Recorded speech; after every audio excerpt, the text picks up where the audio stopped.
circle-nya juga ke Camp Alpha. Kalau circle-nya memang ke Camp Alpha, Alter Ego nggak main ya?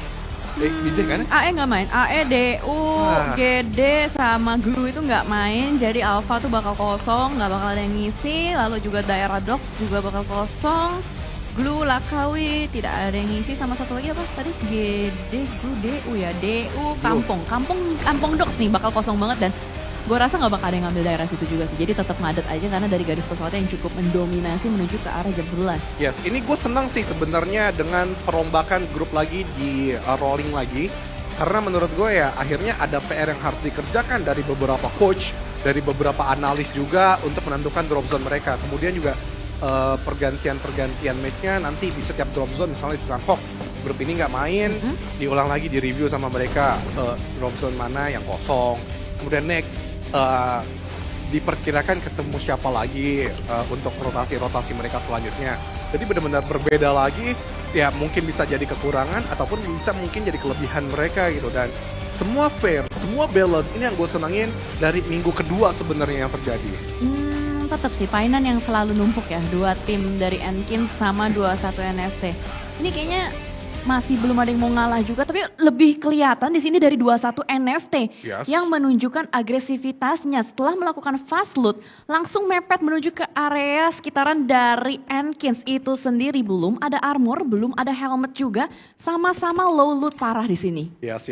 Tapi dari 21 NFT mereka nggak pakai lama mencoba lebih menggerutu untuk lebih mendekat. Tapi dari Enkins, Jesse seperti biasa tertangkap, dia miliki bagus banget teknik yang dia miliki untuk shoulder pick di situ. Dibalik dari seorang dari Broken Wall maksud gue. Masih coba nge-push dan Boychill melakukan inisiasi pergerakan di sebelah kiri. Dijaga dari seorang Mobia. Jar Jar pun sedikit menarik mundur untuk mencoba mendefense sisi defensive area dari tim Enkins Sigel. Kalau kita pantau dari bagian minimap ini, posisi player-player dari Enkins sudah dikandangin oleh player dari 21 NFT. Bahkan satu player down kembali oleh seorang Ramones dengan UMP Gaming badinya, dan bahkan ada sebuah counter shoot dari seorang Jar Jar, tapi tidak bisa karena last man standing Jar Jar kali ini harus berputar otaknya, lari ke lantai 2 juga bakal menjadi sulit, pilihan yang sulit untuk Jar Jar, bakal langsung digerebek maut aja, dan Jar Jar pun menembak dan akhirnya 21 NFT lagi-lagi berhasil memenangi fight atas Painan. Linux pun langsung dia menggerutu pelor-pelornya untuk mencoba terus memberikan taunting. Sebenarnya bisa dibilang defense udah dimenangkan sama Enkins. Mereka tinggal bisa menunggu kedatangan ataupun misalnya gini, ada tim yang attack, itu pasti celahnya itu terlihat loh ketika mereka jalan menggertak gitu.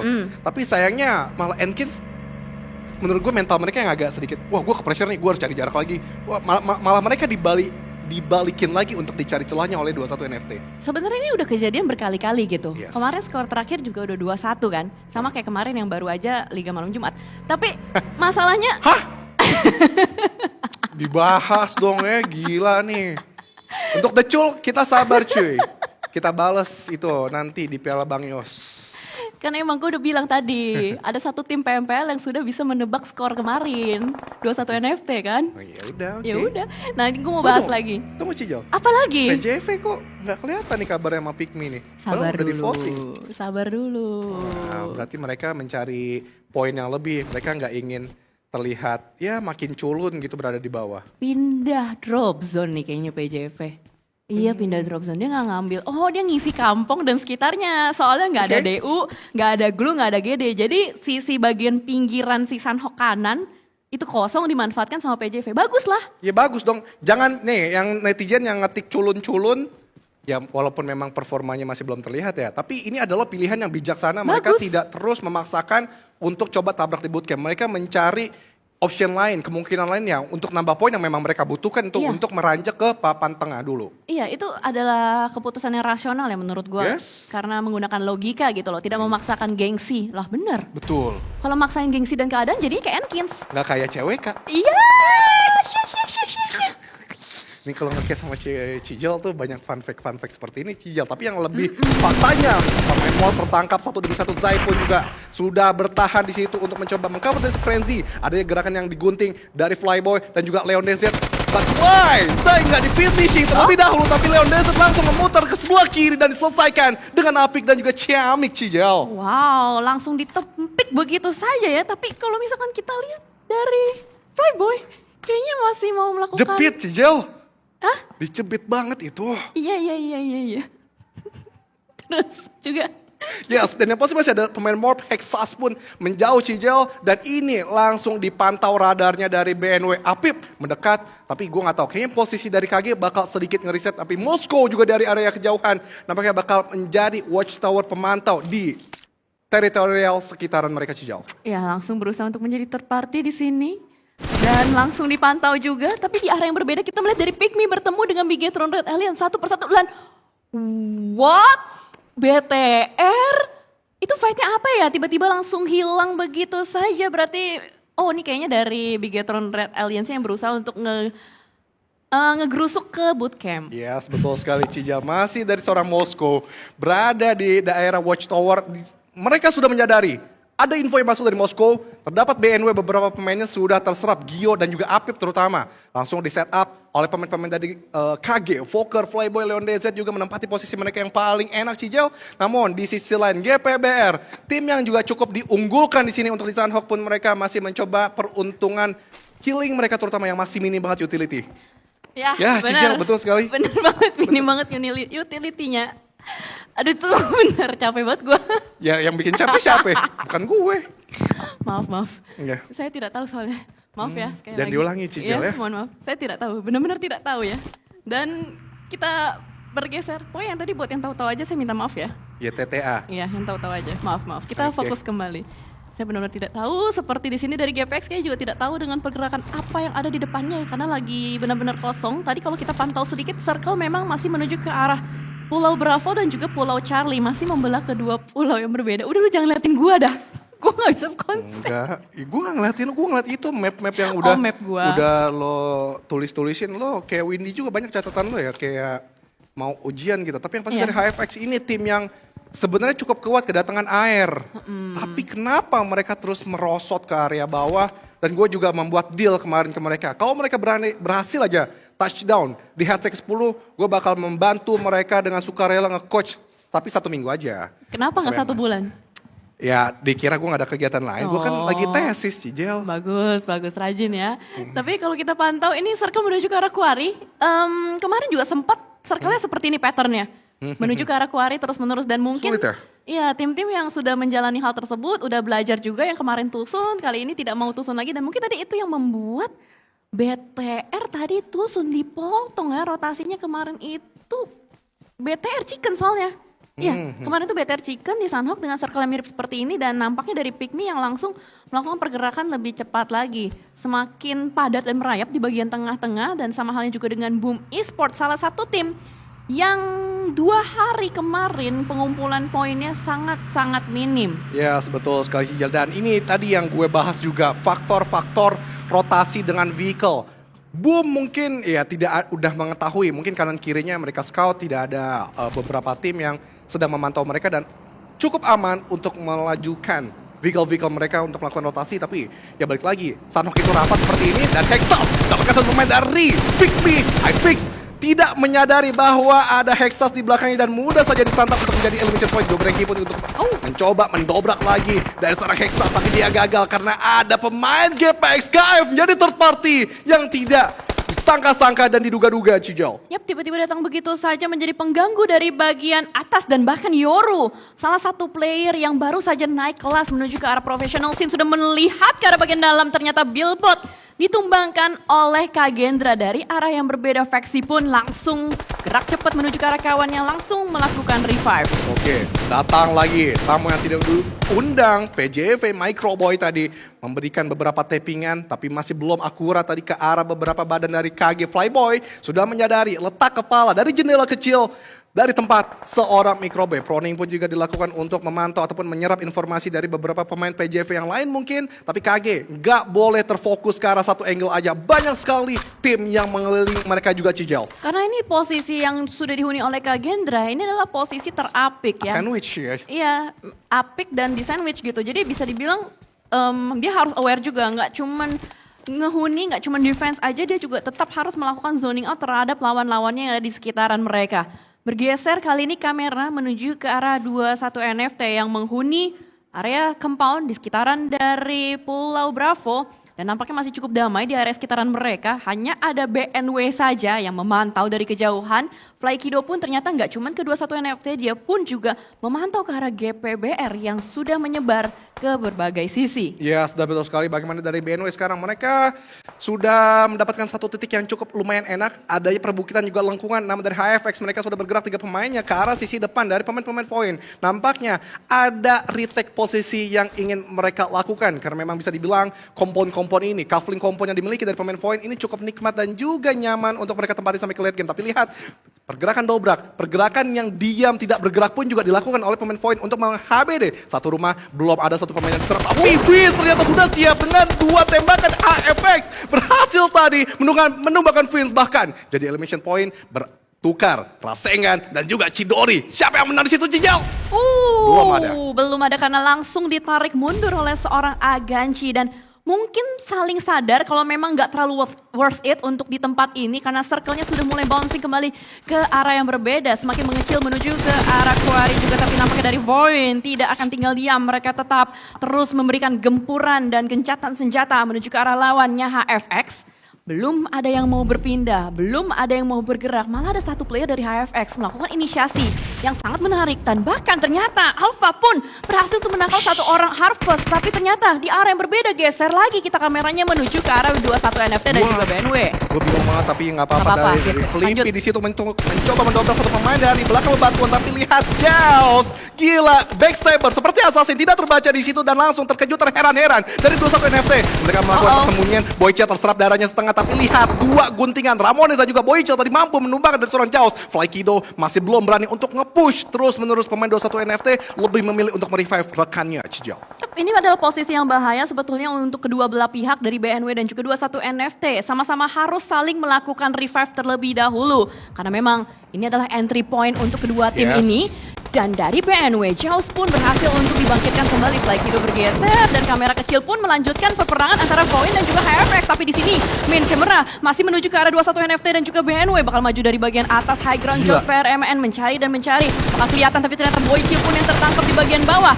2 kamera secara bersamaan menunjukkan fight. Silakan teman-teman nonton mau yang mana bebas. Gila, hiding spot dari 21 NFT minim banget, apalagi mereka berada di lower ground, hanya mengandalkan bebatuan dan mudah disantap. Adanya 2 pergerakan perguntingan dari pemain-pemain BNW ini menyulitkan dan 21 NFT pun selesai, nggak bisa bertahan lebih lama.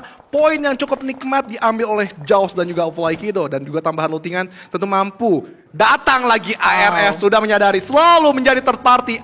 Di Sunhawk ini menarik sekali, Cijal, tapi mereka hanya mengandalkan 3 saja, but ya, jumlah kuantitas tetap menang. 3 versus 2 chemistry. Masih berputar-putar mencari informasi lebih untuk mencari tahu letak detil pemain dari pemain BNW ini ada di mana chemistry. Masih belum berani karena coveran teman-temannya pun juga masih cukup jauh untuk coba nge-push ke BNW. BNW bakal berusaha untuk stop dulu di sini. Dia nggak bakalan terlalu banyak melakukan pergerakan, apalagi ada beberapa obstacle dan hiding spot yang bisa dimanfaatin untuk sementara waktu. ARF pun langsung mengutus seorang chemistry nampaknya untuk mencari positioning yang lebih luas lagi untuk mencari informasi. Tapi tadi gue mau bahas sedikit tentang fight di kamera kecil. Void dipulangkan oleh HFX, tim yang tadinya lu mau bakar-bakar. Iya. Nggak terlalu kelihatan sebenarnya ada apa dan apa yang terjadi, tapi ini menjadi hal menarik karena pucuknya udah dipulangkan. Oh iya, pucuknya udah dipulangkan. Kamu baru sadar? Ya juga ya. Iya juga. Tadi Ciel ya yang terakhir ya dihantem ya, tapi dari Boom mereka masih stay hungry. Hungry beast. Oke, tapi CEO-nya kayaknya low mentality deh. Kenapa? Karena langsung pesimis gitu, padahal masih ada 3 hari. Gue nggak ngerti sama hashtag, bukan hashtag, @boomid1. Ya, gue mention langsung. Tapi yang pasti dari ARF, mereka agak sedikit kesulitan. Setelah tadi batal untuk arah BNW, mereka menemukan Aura. Tapi Rosezi dari area kejauhan. Ini cover yang susah, Cijal. Tapi tadi mampu memberikan impact yang dalam banget ke arah Acu, Cijal. Dan tembakan dari Aura Rosesi itu ada di bagian blue zone. Dia cukup tenang untuk melakukan tembakan seperti itu. Dan bahkan ada follow up juga dari No Mercy menuju ke arah bagian depan, menuju ke arah teman-teman ARF juga agak sedikit tertekan di sini. Dalam waktu 10 detik, zona pun akan bergerak. Mampukah kedua tim ini menyelesaikan perseteruan yang sedang terjadi sementara waktu juga Genfos bakal maju ke arah bagian depan, menembak dari bagian kanan. Bakaran Molotov menumbuhkan chemistry dan bahkan Acul pun terlihat di depan sana. Casper yang tersisa tersisa hantu yang berusaha untuk mencari jalan keluar, tapi bakal di pressure terus menerus juga oleh teman-teman dari Aura, dan Genfos pun melawan Blue Zone, maju ke arah bagian depan. Masih belum kelihatan ada di bagian mana Caspernya, berusaha untuk bertahan seorang diri, tapi Genfos terlalu greedy, dia lupa akan menjaga diri, dan bahkan dari Caspernya yang masih bertahan, Junior. Yes, tadi kalah flick menurut gue, kalah mencoba hiding-hidingan satu sama lain, dan ada sedikit angle yang terbuka dari mata seorang Casper karena Genfos, dan Genfos pun juga masih belum tahu bahwa di belakangnya ada BNW juga yang diam-diam juga menyantap. Dan yes, well play, nice play untuk tim dari ARF, mereka masih bertahan dengan satu playernya. BNW juga pun mereka masih masuk entry dari sisi bawah kiri perlahan namun pasti, dan juga menyadari tadi bawah depan mereka ada tembakan-tembakan yang harus mereka pantau, yaitu tim Aura. Flykido bahkan sudah menyadari Rosafi dan bahkan ingin menjadikan elimination point, namun mereka juga harus sadar juga next step PJV yang akan menyambut kedatangan mereka, Cijal. Yep, karena udah ada di bagian depan ya yang menjadi satpam zonanya, apalagi dengan circle seperti ini secara otomatis jalur atau ruang gerak yang masuk dari bagian selatan atau arah jam 7, jam 6 ini bakal susah banget. Mereka harus melewati rawa-rawa juga, akan ada banyak halangan dan rintangan. Sementara dari Hans Forio masih bertahan seorang diri saja, gue nggak tahu masih efektif atau enggak untuk nahan Blue Zone seperti ini. Gue rasa udah nggak efektif sih. Yes, dan dari BNW mereka mesti bertahan dulu untuk sementara waktu, nggak ingin terlalu terburu-buru karena mereka tahu jumlah playernya mereka punya hanya 2, dan GPBR mereka sudah mengontrol masuk dari area timur dan juga mengontrol sisi high ground, dan ya semua celah, lihat minimapnya, angle semua kanan kiri mereka jaga dengan baik, tinggal bagaimana mereka melakukan eksekusi timingnya aja. RRQ BSG menjadi pilar paling depan, palang pintu untuk menjaga pergerakan dari seorang GPBR. Pinky yang terketahui posisinya bisa akan ditumbangkan, dan titik dari lagi, ya ampun gemes banget itu, setitik darah lagi. BSG belum beruntung kamu untuk mendapatkan Gremory kalau nggak salah gue tadi, atau Pinky. Soalnya Iron Sight ya yang digunakan sama seorang BSG, dan itu adalah UMP, tapi malah BSG yang dikembalikan keadaannya, di counter oleh seorang Gremory, membuat posisi dari RRQ pincang sebelah, dan ini membuat dari GPBR memiliki waktu untuk bergerak lebih leluasa, masuk kembali ke arah bagian dalam juga, berusaha untuk memberikan pressure yang kita bisa melihat dari bagian minimap. Beberapa player-player dari GPBR terus memberikan tekanan, terus nge-pressure, terus maksain supaya mereka bisa masuk dan nge-retake dan bisa mendapatkan circle-nya. Yes, dan dampaknya dari BSG agak sulit untuk coba di-revive karena berada di sisi luar juga. Begitupun pemain RRQ harus try hard untuk menjaga sisi atas, dan ini bakal menjadi makanan yang empuk banget untuk GPBR untuk menggunting lagi pergerakan dari pemain RRQ. Mort ditugaskan untuk menjadi bagian prone bom di situ untuk menjaga dari seorang Nexus. Nexus pun sedikit menarik mundur, sudah mengetahui letak Mort tapi belum tahu letak pastinya. Jerai juga ingin mengambil sisi kanan, tapi di sisi recent elimination Boom juga sedang berbaku hantam dengan GPX. Tadi Yami mendapatkan dari seorang KF, tapi Mort diketahui posisinya dari area kejauhan. Javos Red Face mengambil kesempatan tersebut menjadi third party, Cijel. Berarti ada 3 tim ya yang masuk dari sudut yang sama. Sementara ini dia Bumi Sports yang masih bertahan. Beberapa player-playernya sudah mulai dipincangkan juga, sempat untuk melakukan revive. Tapi Cleon sedang berusaha untuk membangkitkan seorang KF juga. Mereka berhasil untuk bangkit, tapi dari Boom pun langsung gerak cepat melemparkan beberapa utilities ke arah bagian bawah dari GPX. Lari terbirit-birit, tapi masalahnya ini kalau dia udah lari, ujungnya tuh kemana, terus apakah dia bisa naik atau enggak gitu? Iya juga ya, apalagi kalau lo di bawah sangat tidak diuntungkan dengan angle yang diambil dari seorang Fonbit tadi, luas sekali, dan yes, mudah mampu untuk mendapatkan dari Cleon. Tinggal bagaimana KF aja.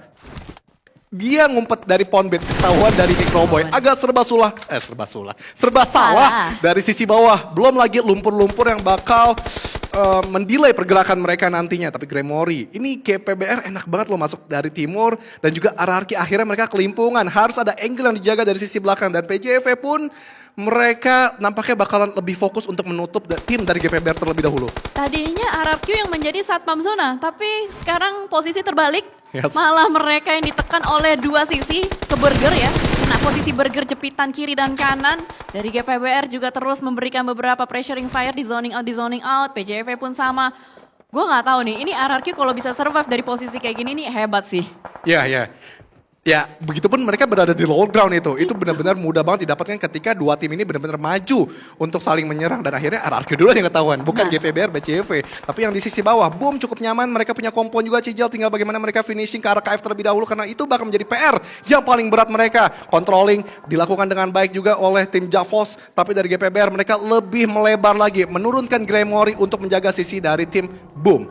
Yap, dan kalau kita pantau Red Face kayaknya sadar dengan rekan setimnya Dulu. dulu ya kan. Kayaknya emang gitu ya, kalau ada yang koneksi-koneksi sama mantan tuh peka banget gitu, langsung sensitif, langsung ih ada tuh gitu. Kan kelihatan langsung, padahal kita belum lihat tapi dia langsung kekerannya ke situ. Gitu ya? Iya, iya gak sih? Iya juga ya. Iya makanya ya. Makanya kita lihat juga di sini bakal ada langsung tembakan dari seorang GPBR Nexus menuju ke arah bagian depan. Lynx menggunakan vehicle-nya sedikit ngepot, sedikit drifting. Berusaha untuk mencari informasi tapi Nexus belum ada peluru yang connect. Tapi seenggaknya dia sadar kalau memang ada beberapa player-player yang akan menjadi ancaman di bagian depan sana. Gila, Pikmi banyak juga 8 element yang mereka dapat. Dan dominating juga dikantongi oleh pemain dari Jalfos. Mendapatkan lagi red face. Udah back to top performance kah? Karena ini galak banget seperti Exa yang benar-benar gue lihat pada umumnya. Satu buah granat pun juga diberikan.